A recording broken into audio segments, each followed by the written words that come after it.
What's going on, wrestling fans? It is I, Steve Fall, and welcome back to 10 Count. On today's edition, I am talking to Mr. Smashing Pumpkins himself, the owner of NWA. It's Billy Corgan. How are you doing today? You know, I'm 56 years old, and if my accomplishment in life is Mr. Smashing Pumpkin, um, I feel like I should just start an ice cream truck company or something. Seems I like a think that sounds like a good Mr. idea. Mr. Ice Cream sounds better to me than Mr. Smashing Pumpkin. Well, I imagine around Halloween time you must be selling a ridiculous amount of pumpkins if you're selling them out of your front of your house. But that's a whole different story Not my altogether. not my business model. In fact, Oh, there's an infamous story where we were on Saturday Night Live and we got into an argument about pumpkins. So, really? What? but What? I'm not gonna give you that today. Oh no! You don't deserve those clicks, buddy. Oh, I was gonna say this is about the fourth time we've talked, and every time we talk about something, it somehow explodes. But today we're going to talk about something that is near and dear to your heart, and of course me as well, because I'm all about charity, and so are you. You're hosting on July 8th and 9th. July 8th is HP Cares for Cooper, which is the charity Yes, event, and the 9th is just a normal it's a double live NWA taping. taping. Yeah. Right. And so, unfortunately, it's been 1 year since a shooting at a 4th of July parade in Highland Park where 7 people were killed. The youngest wounded was Cooper Roberts. And unfortunately, through surgeries and through rehab, that's cost effective. That does not help someone who's suffering. And obviously, you're doing something out there helping them out. Explain to me, why did you want to help Cooper and help out Highland Park? Because I know you're a resident. Yeah, well, I was here for the shooting last year, but I wasn't actually at the parade. I was about a mile away. And the aftermath of the shooting, which you can imagine in a community as small and vibrant as Highland Park was immense, from people coming to the vigils to the speculation about what had happened to conversations, of course, about the law and what had happened with this young person who was a member of our community that opened fire and I think shot something like 57 people in under a minute. Cooper was the youngest victim and miraculously survived, but is, I believe, paralyzed from the waist down. But it's a miracle he's survived. So last year, I did a concert at my tea house, Madame Zuzu's in Highland Park, which is was closed down by the FBI because it was literally part of the overall crime scene. Um, and we raised about $300,000 with a charity concert, had a lot of big donors step up to the plate, and people watched the concert online and donated. So that was incredible. But that was into a general fund. Now, a year later, we're into more of the specifics of, okay, who still needs help Right. and support. And so the Roberts family in particular, um, is one that comes to mind. And we had some third-party communication to the mother, whose name is Keely Roberts. We didn't want to bother them directly because obviously they were going through a very intense time, but we did communicate through other people to let them know that we were there to be supportive. And so it's kind of that promise has come true a year later now with trying to raise some money for Cooper. And I think it'll be a longer relationship. I don't think this is a one and done thing, but we're starting with the NWA doing a free event, which sounds counterintuitive to a charity. But this is the type of community where we have a lot of people here who don't have a lot of money, and we have a lot of people here who have a lot of money. And so we want to create an event where everybody feels welcome to support the Roberts family. And then we're encouraging donations. And like last year, we have donors already stepping up to the plate and adding money just to be part of the event. So I think that shows you it's sort of the right mind for it to be an inclusive event for everyone. Of course. Now, how do you think the community is doing since this tragedy? Because again, we have seen throughout the past couple of years mass shootings, school shootings. It's intense. It's crazy. But obviously, you're doing your part in the community to help out Cooper's family. But how is everyone doing, you think, surviving from this awful tragedy? Sure. Well, one advantage of having a tea house is I'm with people, practically every day. I see the community. I see the sort of the weekly rhythm of the community. Weekends, a lot of people come here to take part in the events and concerts and stuff. There's a big concert venue up here as well. Um, we settled into a good groove after a while, which was like, okay, we've survived. Yes, it's a tragedy, but life goes on and we need to kind of put the pieces back together. There was certainly a great emphasis locally on mental health, which I think was very important to helping people kind of turn the page. Our concert that we did, the charity concert, I think set kind of a different temperature, sort of like a different mood, which is like, okay, let's move on to the healing part of this as far as past the morning. But now that we're coming back up on the 4th of July holiday, I think that's bringing up a lot of memories. And I think this is going to be a difficult time now again. Certainly like not like last year. I mean, there's no way to compare what happened last year. It's an unspeakable tragedy, and you still shake your head. You can't believe it even happened. And literally where it happened is where I take my kids for ice cream and stuff. I mean, it's still right in the heart of downtown, so Mhm. you're constantly in that area. So I think it's going to be one of those kind of couple tough weeks where people kind of relive it, go back through it, tell the stories one more time. There'll be news crews up here and all that type of stuff. And so that's one thing about having the charity event is to say, look, yes, we're going through this again in a different way, but we want to stay focused on who still needs help. And that's where the HP Cares for Cooper event kind of came up. It was like I wanted to do something that was sort of put positive energy around that. Nice. Yeah, July 8th and 9th, you have the charity for Cooper's family, and then of course you have NWA double taping the next day. Um, Now, obviously, let's talk about it one more time. This is very interesting because again, it's such a touchy subject on how anyone feels about all these shootings because nobody wants to happen. Nobody wants children to be killed, adults, anyone to be killed constantly. It feels like it's a every weekend thing. Have we come accustomed just to go, oh well, it's a shooting, nothing can be done. Is because can there be something be done?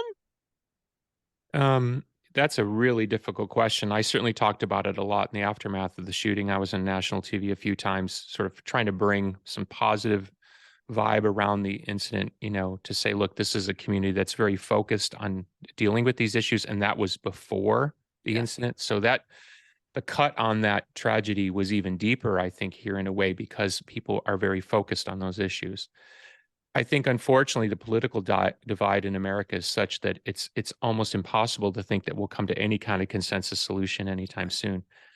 So then you get into like okay, well, how many of these types of things need to happen before collectively the American public says enough? And it doesn't seem like we've reached that point, which is insane. And let me say it this way. And again, I was not in the shooting. I would have been there if my family wasn't on a plane that day. Um, and I thank God we weren't there because I don't know what I would even do with that. But until you've been in a community that's actually gone through it and Mhm. sort of seen the true damage, not just, of course, the people who were shot, which is the most unspeakable part, but then the damage that goes beyond the fear, the questioning, the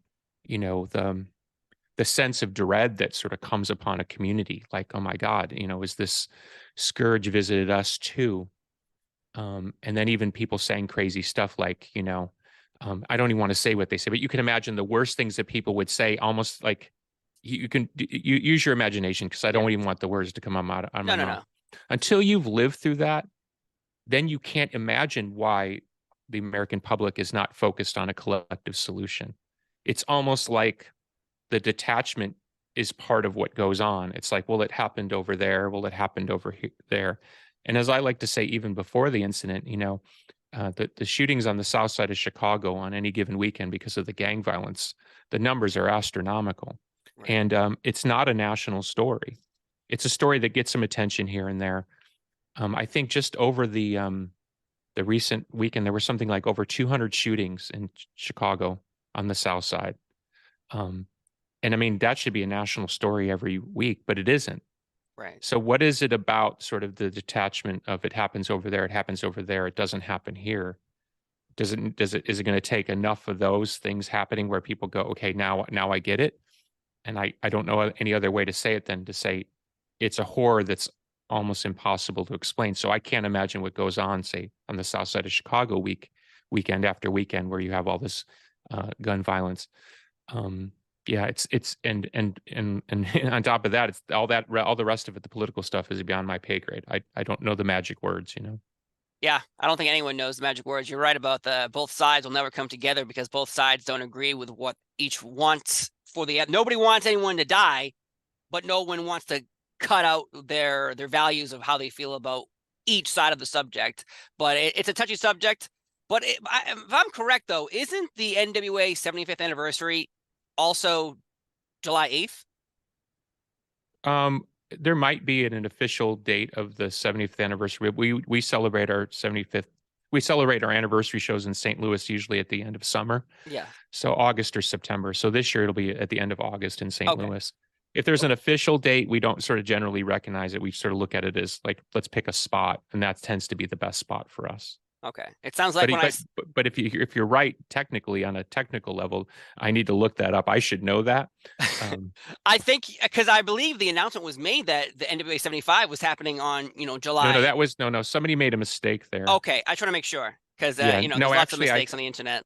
yes, I saw that online, and we asked that it be corrected immediately, and I think that it was. I think it was just one of those honest mistakes where somebody got confused Very good. and printed something. Now, I thought you were talking about the date of actual NWA Oh, the incorporation actual date it was in born? Oh no. Waterloo, Iowa, or whatever in 1948. I thought you were getting real deep on me there. No, no, no, no. I just was reading an article, doing some homework, and I thought this seems interesting that we're gonna have the charity Uh, event on the birthday of combining them together, which is great for everybody around because it brings in more eyeballs, brings in more people like that. But the NWA's Twitter account recently posted a picture that got everybody talking, and maybe you can hook it up since you have the connections in all the different types of worlds. Elon Musk versus Mark Zuckerberg in a steel cage match. I believe the term was rat in a cage match. NWA 75 is what they use as a hashtag. So, is this in the realm of possibilities? well, I am Mr. Smashing Pumpkin. You're not going to ever let me let that down. No, it's fine. Um, I met Elon Musk once for about 10 seconds. So that's my only connection to this whole story. They sent me the meme before they posted it. I thought it was funny. Yeah. And we do live in a world where it's good to have a little fun here and there. Do I think this match will ever happen? No. And if it does happen, I'm sure it would happen under Dana White's aegis. I can't imagine they would do it. There would have to be a charity component, I imagine, attached, and you would want the infrastructure of a UFC or something. Dana White's already come out and said it would be the biggest draw of a fight in history. Do I want to watch two doughy men go at it in the octagon, or even in the squared circle of an NWA ring? Well, I'm enough of a promoter to say I definitely would have it in my ring. So I guess the answer is yes. You can't turn down free money. It seems like simple. Actually, they wouldn't probably wrestle for free, but Well, great. I was there at one of the WrestleManias where it was they had Big Show do a sumo match. Do you remember that one? About Akibono, WrestleMania 21. Yes, I was there, and I just remember looking at Big Show, thinking he does not look happy. He was wearing I don't know what the name of the traditional thong is, the sumo Yes. thong. So somewhere between all-time classic and the sumo match, I'm a little torn. I thought you But were gonna bring up the Donald Trump, Vince McMahon hair versus hair. I was there too, believe Because it or not. that was all over E Entertainment, Access, like that was huge. This Elon Musk, Mark Zuckerberg thing would also bring in that attention. Yeah, that was at Ford Field, I believe, in Detroit. Yeah, WrestleMania Yeah, 23. I was about 20 rows back. I was with at the time an employee at WWE, and we got there and we were about 20 rows back, and it was a good seat. But I was like, shouldn't we have better seats? And he's like, they want to make sure you're not in camera with me because he was an employee. Oh, He was an employee, so we had to kind of hide in the crowd. But I remember watching that match live too. I remember thinking Trump threw the weakest clothesline I've ever seen. It was so. So that's my great memory, and of course Umaga, right? Umaga yeah. was in that match. Great, he was great talent. And Bobby Lashley, who I got to work with as well in my time in TNA. So crazy, right? It's like freeze that match. Look who's in that match. Here's McMahon. He sold the company for $9 billion. Umaga, unfortunately, is not with us anymore. Who would have known that he would go so young? Bobby Lashley continues to be a great superstar. And then, oh, by the way, there's your future president. It's like, what a weird match to be at. And, Who knew I was watching history in a way that I couldn't even imagine. and Stone Cold Steve Austin was a special guest referee. Like, I forgot about that part. well, you Yeah. were so upset about your seats, so I get it. But that's crazy that you were there, and you're right. Look at all the components of that match and who's involved, and where are they all now in today's world? Yes. Former. Yeah, that's one of those. Where are they now? Right. Right? Like, oh, so the guy who wanted to get his haircut, the Celebrity Apprentice, became the president? What? Yeah. It's very interesting how things are going these days in professional wrestling. With you mentioned the WWE and AEW. As we're talking right now, AEW had Forbidden Door last night. They had a media scrum after. Is there a possibility for NWA to ever have media scrums? Because I believe bringing in more media to cover your events is as long as you don't have a CM Punk moment, but as you know, you're having a good time, having a moment. Tyrus comes out, talk to him, ask a few questions, things like that. I wouldn't mind it. I just don't think we get enough media attention at this point to warrant it.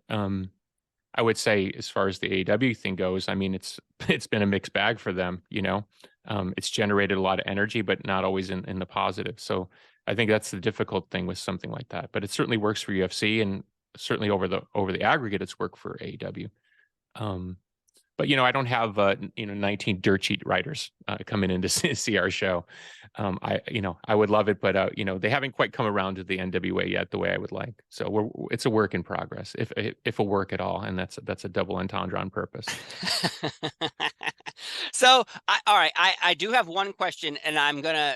This is interesting. Is this the clickbait question? This is not the clickbait. This is the save you from clickbait question. Okay, good. So you did an interview with New York Post, and everyone grabbed this headline that you said, which I believe was the wrong headline. It's not what I said.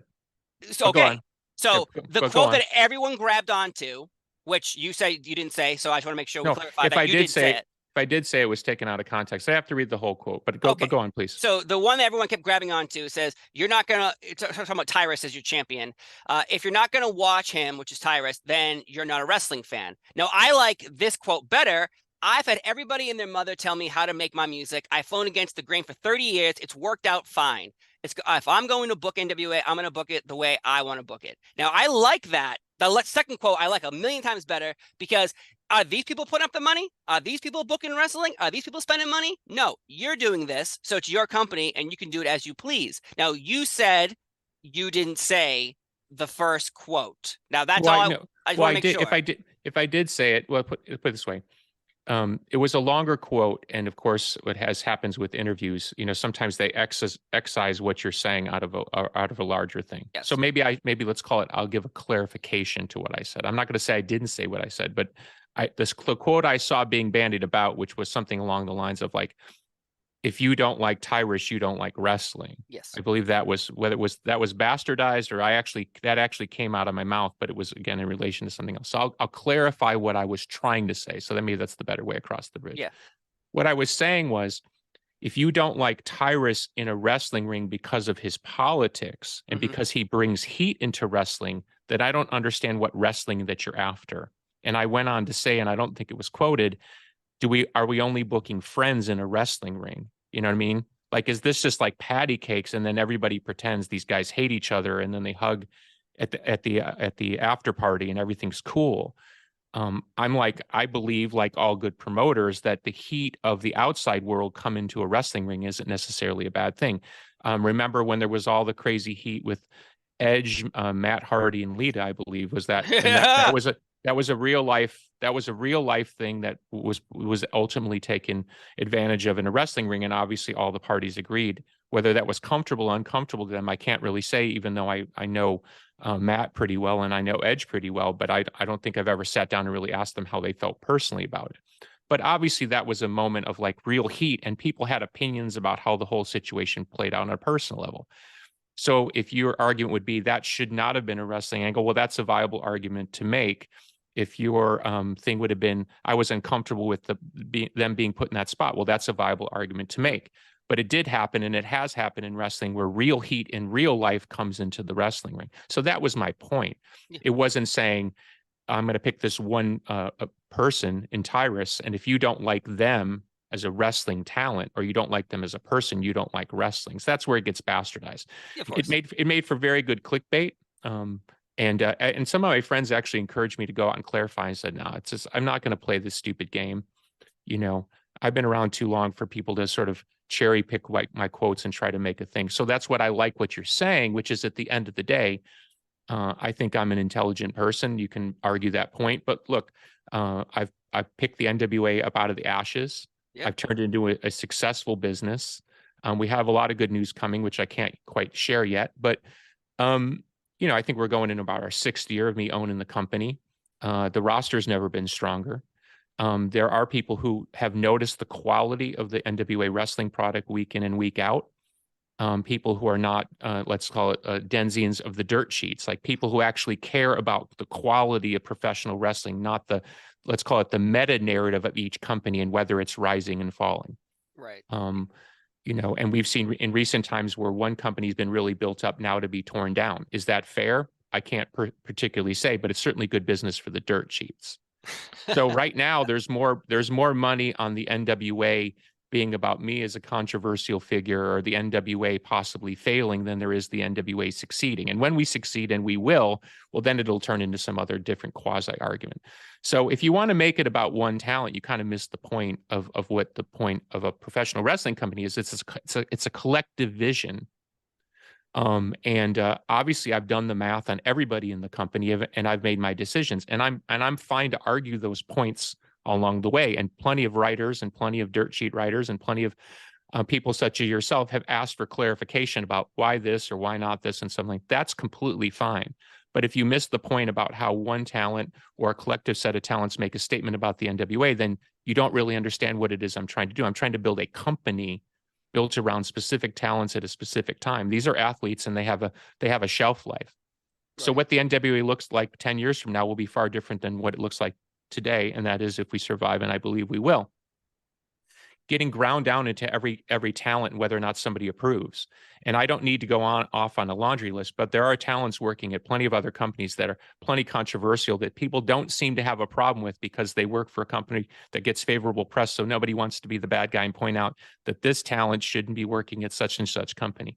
And when you get into the political stuff, I just think that's laughable. Political stuff in 2023 is laughable. Look, we were just talking about Elon Musk and Mark Zuckerberg. Their politics, at least as it appears in the public sphere right now, are completely different. Yeah. What are people talking about? They're talking about the fight. Yeah.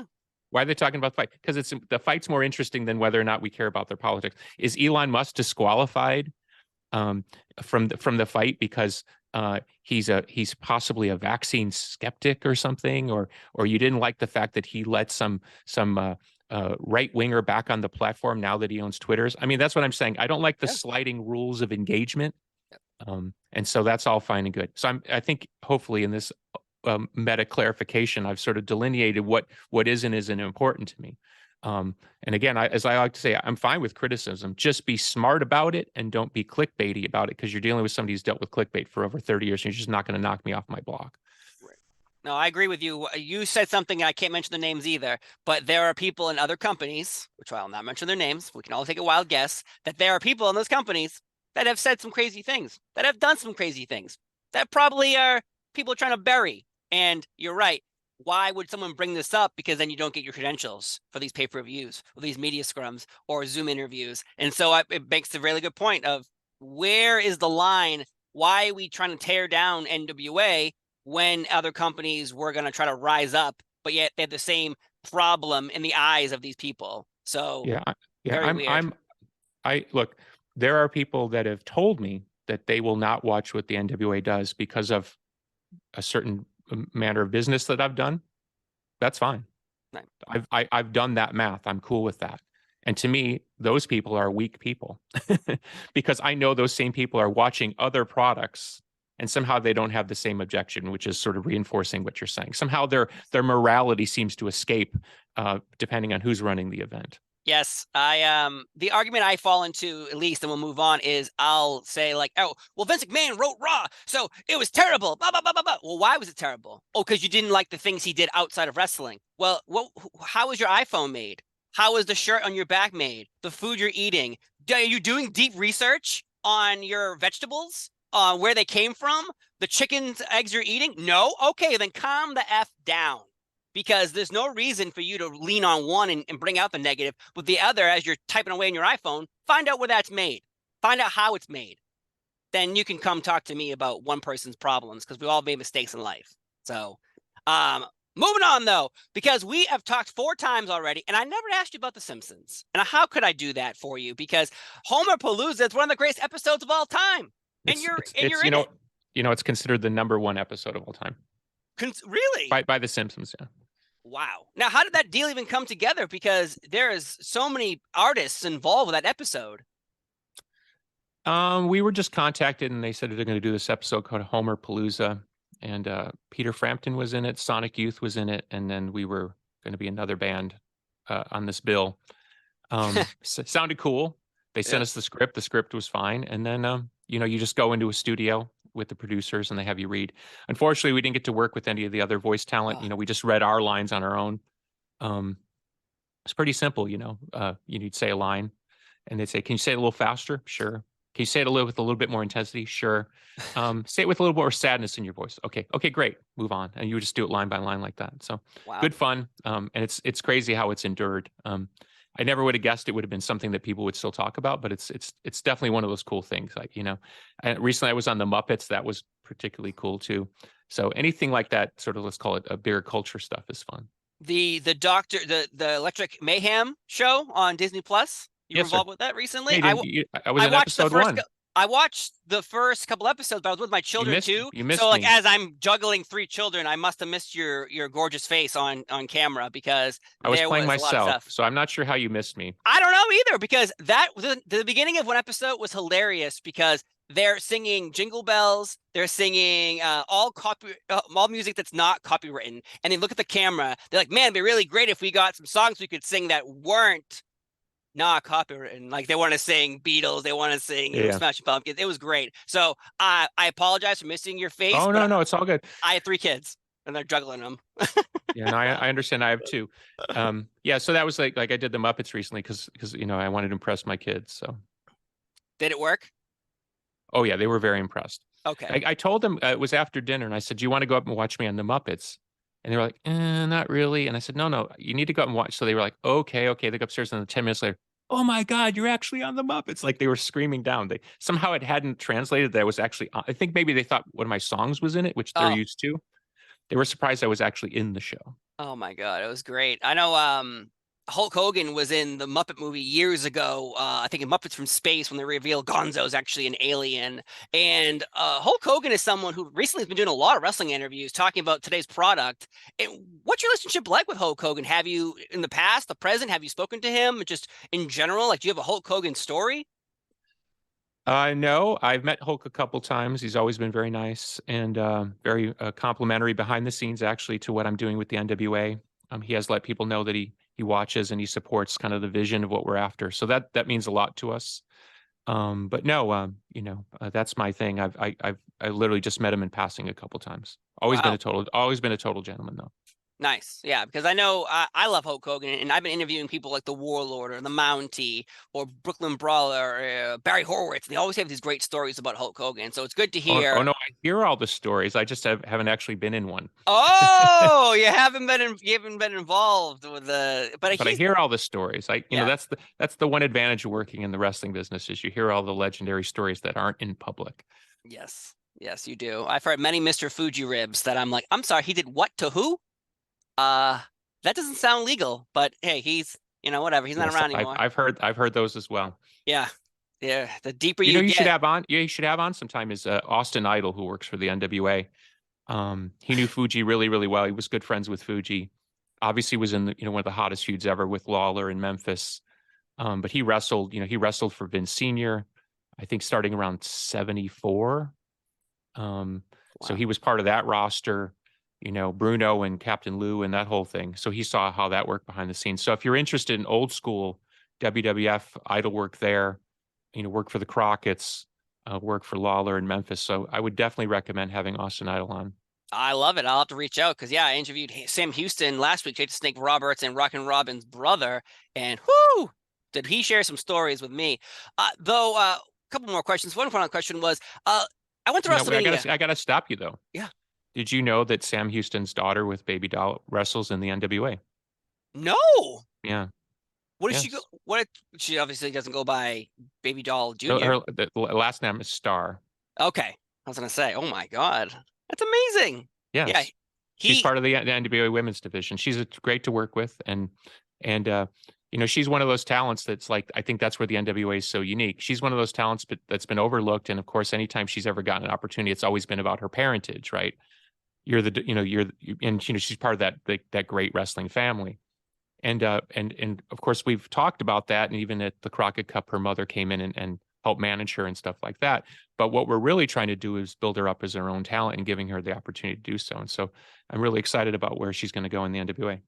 Because I absolutely adore Camille. Like I've interviewed her about 3 or 4 times. I think you and her might be tied. And she is someone, as we talk right now, she's going past 700 days as NWA Women's Champion. And in today's world, it seems like everyone is going long distances with championships. So is there a design for Camille? Because right now it seems like everywhere she goes, she represents NWA. I keep waiting for somebody to stand up and beat her. I look at it that way. She's absolutely dominated the women's division, and I'm also not a fan of quick title switches. I think that sort of undermines what you're trying to do with the company. Yeah. A championship is the ultimate prize. It should have deep meaning. And I think if you look at the way we've booked the NWA championships over the last 5-6 years, you can see there's a real reluctance to kind of throw the titles around quickly. Yeah, it seems like Camille, even Tyrus, the tag team champions, everything that's going on. It seems like everything is building to the right momentum. Now, you said something you couldn't talk about earlier, but NWA on a streaming platform, we had Fight TV, we have YouTube right now. Are there deals? Are there backdoor deals right now somehow leading us to something bigger? Working on it. Can't talk about it. Working on it, can't talk about it. That's the quote that they've grabbed now from you. If you don't like the NWA, you don't like wrestling. There's your Oh clickbait. no, no. See, you said it, and now no one's gonna realize that we're joking, and they're gonna take that quote and I'm put gonna it out say, there. if you don't like aliens, you don't like wrestling. If you don't like There we go. You saved yourself. if you don't like Mr. Fall, you don't like wrestling. Oh, that's probably true. I have created enemies over time. That's a good meme. We should just have me, like a picture of me looking kind of grumpy, and then just if you don't like, and then just put somebody's name. You don't like wrestling. Just anything. I like it because it would work. Unfortunately, it would work, but I don't know. It's a strange world. You have enemies in wrestling? Oh, of course. Yeah, it happens by accident. You do an interview with someone, and someone didn't like what someone said, and then they call you, going, "Hey, how could you let them say that? What was you stop them from speaking?" Like, oh, I see. So they get mad at you because other people say things that they don't like. yes, or you get a wrestler. For instance, I'm not saying anyone names. You get a wrestler from a company. That company didn't know about it. The wrestler told me one story. Oh, it's okay. In my contract, it says this. Oh, okay, cool. Do the interview, phone call. What the hell, man? You did an interview with so and so, but you didn't get our permission. Well, then you explain, and then they're like, nope, that's not true. Oh, okay, well, crossed you off the list then. Fine, no problem. I see. Interesting. I'm going to London, England for the WWE. I'm going to London again for AEW. So NWA, I want media scrum so I can keep coming and go to those events as well. I'd love to have you at NWA 75. So you're more than welcome. Sign me up. One final question though, with WrestleMania always being this, I guess you call it piggybacking, where a lot of other companies come to town where they are because there's like 80,000 wrestling fans all going to WrestleMania, but there's also WrestleCon, MLW, Progress, everybody. AEW with Ring of Honor did it for the first time ever this past year. Could we see NWA coming into town where SummerSlam is, or Survivor Series, or Royal Rumble, or even WrestleMania, and grabbing some of the audience that's there to come to your events? We almost did it last year, and then the whole thing kind of fell apart. I've been reluctant to do it for a variety of reasons, which would be honestly too boring to get into here. I do think it is weird, and I'm just saying this as an overall point, that if you're trying to compete with the WWE, and I'm including myself in that categorization, because obviously everybody who's out there is trying to compete with everybody else. Yeah. If WWE is the market leader and you're trying to compete with them, aren't you reinforcing their hegemony if you're appearing in the same town of the week that they do, basically trying to glom onto the audience that's coming in? I think not so subtly, in a weird kind of way, you're saying, we accept that we're number 2 or 3 or 4 or 5 or 6 or 7. So I just find that a bit weird. I don't begrudge the talent going into town. We have all tons of NWA talent going into the town to make money on gimmicks, and in some cases, depending on contracts and stuff, wrestle for other companies. Oftentimes is NWA talent. So I don't sort of block that or stop any of that type of stuff. But as far as the NWA mounting a show and trying to share a stage in a very crowded stage, and I certainly hear the stories where people spend a lot of money, the card looks good, and they get 47 people at the show because there's another show that people want to go to more. That seems a bit like a bit risky to me. So I'm still on the side of the fence of not going to happen. Yeah, you're right about that, because if you're going to a WrestleMania and it's 5 days, say, of all these events, well, there's one at 12. There's another one at 12 across town. There's another one 12 at this town. Like, you're going too many Have you places. have you have you done the crawl where you've gone around to the different shows? Yeah, this past year I went to WrestleCon, I went to Ring of Honor, I went to WrestleMania, I went to New Japan versus Impact. Like, I from Wednesday till Sunday night, I was somewhere from 7 a.m. until midnight, 7 a.m. to midnight, and I did it all, media scrums, press conferences. So it was a lot of people there, but sometimes you go and there's no seats, because some events are so packed. They're like, oh, well, just come on in. You're like, this isn't a good experience for me. Like, Yeah, I want to be able to enjoy the event, not go trying to peek around someone who's taller than me. So yes, I yeah. have done it, and it's fun, and I can see why it works, but I can also see why what you're saying completely makes sense. Of, well, why would you want to? You're trying to compete with these people, but why are you coming into town trying to siphon off some of their crowd to come to yours? But it might not work. It might blow up in your face. Yeah. So, here's the thing with the NWA. We have, at this moment, we have bigger fish to fry. We need to land broadcast partners. We need to keep running and keep a consistent roster, and sort of, keep making the case why, yes, we don't seem to be in the place that I would like us to be, but if you can do the math and you can see if I can put those pieces together, we'd have a real opportunity to be successful at the highest levels. I know Yep. it's very curious to people that I don't necessarily want to compete on, let's call it the second or third tier of professional wrestling companies, and that's no denigration. It's hard to run a wrestling company no matter what level you're at. So I'll respect everybody in the business, but I've said from the beginning that I want this to be successful. I wouldn't have taken on the NWA name if I didn't expect to bring it back to prominence at some point. So everything I'm trying to do is really sort of look past all these things and try to figure out, if I can land where I want to land, are we going to be able to run and run hot at a high level? Yeah. And for the people that are, let's say, smart in this business, and you can use that word however you want to use it. I'm getting a lot of feedback from people who actually are in the business for decades and decades. They say, we get what you're doing, we understand it, and if you can actually get there, you're going to do quite well if you can get there. So that tells me empirically that I have an opportunity to pull off what I'm trying to pull off. Otherwise, I would be doing what a lot of other companies are doing. I would be building supercards and, creating a lot of oxygen around one particular event, and then nothing would happen between, for 6-8 weeks, and then I get more oxygen at the next event. I'm trying to run a consistent 52-week a year culture, and that, my friends, is where the sauce is made. I love it so much. I think you've hit the nail right on the head with that one, because yeah, there's a lot of what you're saying. Supercard, wow, this is great, and then nothing. Wow, supercard, that's great, and nothing. And they're If you great don't, cards. if you don't like what I'm saying, you don't like wrestling. There you go, folks. He said it. It's like that Simpsons meme. Back to the meme. Say it, Bart. Say it. And then he yells, his catchphrase from Krusty the Clown show. But your your catchphrases, and you don't like professional wrestling. But it has been an honor and a privilege. Again, folks, July 8th, we have HP Cares for Cooper Charity Show at Highland Park. July 9th, double live NWA taping for NWA Power. You're doing great work with NWA, but you're doing even better work in the community. So I want to say thank you so much for being here on Tenko. Again, this is a great event. I want to hit it home one more time again, because I don't know how we do it. We need to stop mass shootings, but as long as we have people here to help, and that's the thing. Look at the sadness, but look at the people always showing up to help during situations. And here you are now, Billy Corgan, Mr. Smashing Pumpkin himself. Here I like to help. I like Mr. Smashing Pumpkin. Just Mr. Smashing Pumpkin. Just stop there. That has a ring to it. I'm either Mr. Smashing Pumpkin or the Rat in the Cage guy. You've accepted Mr. Smashing Pumpkin? I have not yet. Okay, well, we're gonna try to get But that. it'll look good on a T-shirt. It'll look good. I'll buy that T-shirt. The last plug, I want to remind everyone in the Chicago area, if you want to come to the show on July 8th, it's a free show. Just donations are encouraged. So if you just want to come and bring the family and be supportive of the Roberts family, you're more than welcome to just come to the show. So Outstanding. Well, thank you, Billy Corgan, for being here on TankCon. I've been Steve Fall. He's Billy Corgan. He's doing amazing things in wrestling and outside of wrestling with charities. Have a great day, and we will see you next time. Bye-bye.